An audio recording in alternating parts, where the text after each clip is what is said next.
ایک زمانے میں ایک ظالم اور بے-رحم بادشاہ ہوا کرتا تھا جو دور دراز کی مملکت میں حکومت کرتا تھا۔ اس کا نام رضا خان تھا، لیکن سب اسے ظالم بادشاہ کے نام سے جانتے تھے۔ ظالم بادشاہ کا دل پتھر جیسا تھا۔ اس نے اپنی سلطنت پر صرف طاقت اور خوف سے حکومت کی۔ ایک دن ظالم بادشاہ نے فیصلہ کیا کہ وہ اپنی سلطنت کے تمام کسانوں پر ٹیکس بڑھا دے تاکہ وہ اپنے محل کو مزید شاندار بنا سکے۔ اس نے اپنی فوج کو حکم دیا کہ وہ کھیتوں کو لوٹ لے اور جو بھی ٹیکس ادا کرنے کے قابل نہ ہو اسے سزا دے۔ ایک چھوٹے سے گاؤں میں ایک غریب کسان رمن بابو اپنی بیوی اور بچوں کے ساتھ رہتا تھا۔ اس نے دن رات محنت کی، لیکن پھر بھی بمشکل اپنے خاندان کی کفالت کر سکے۔ ایک دن اسے خبر ملی کہ ظالم بادشاہ نے ٹیکس بڑھا دیا ہے۔ وہ خوف سے کانپنے لگا کیونکہ اس کے پاس ٹیکس ادا کرنے کے لیے پیسے نہیں تھے۔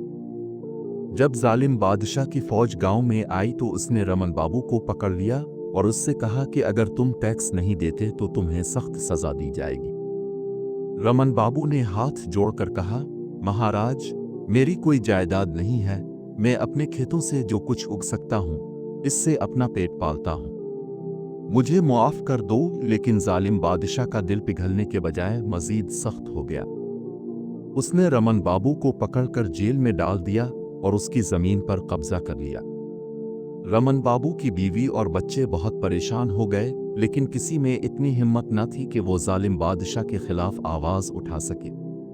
پھر ایک دن گاؤں کے ایک بوڑھے آدمی نے رمن بابو کی بیوی سے کہا، تمہیں کچھ کرنا ہوگا، اگر تم چاہتی ہو کہ تمہارا شوہر اور تمہاری زندگی پھر سے خوش رہے تو تمہیں ظالم بادشاہ کے خلاف کوئی نہ کوئی منصوبہ بنانا ہوگا۔ بوڑھے نے اسے ایک منصوبہ بتایا۔ منصوبہ یہ تھا کہ ظالم بادشاہ کے ظلم کو بے نقاب کیا جائے تاکہ پوری مملکت کے لوگ اس کے خلاف اٹھ کھڑے ہوں۔ رمن بابو کی بیوی نے اس پورے منصوبے کو خفیہ طور پر نافذ کیا۔ اس نے سب سے پہلے ظالم بادشاہ کے سپاہیوں میں یہ افواہ پھیلائی کہ ظالم بادشاہ نے بہت بڑا فراڈ کیا ہے۔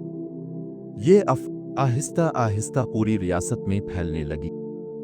لوگ سوچنے لگے کہ اگر ان کا بادشاہ ایسا ظلم کر رہا ہے تو اسے ضرور سزا ملنی چاہیے۔ جلد ہی ظالم بادشاہ کے ظلم کے خلاف بغاوت ہو گئی۔ لوگوں نے اس کی حکومت کے خلاف آوازیں اٹھانا شروع کر دیں۔ ہر طبقے کے لوگ اس تحریک میں شامل ہوئے، چاہے وہ تاجر ہوں، کسان ہوں یا فوجی۔ بالآخر ظالم بادشاہ کو اپنی فوج سمیت اس مملکت سے بھاگنا پڑا۔ اسے اپنے قلعے میں فرار ہونے کا راستہ تلاش کرنا تھا، لیکن اسے وہاں کوئی جگہ نہیں ملی۔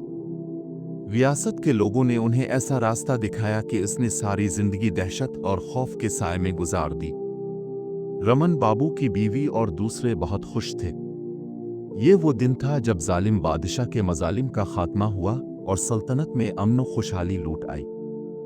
ہمیں اس کہانی سے یہ سبق ملتا ہے کہ اگر آپ سچائی اور انصاف کے ساتھ کھڑے ہیں تو کسی بھی ظالم حکمران کو شکست دی جا سکتی ہے۔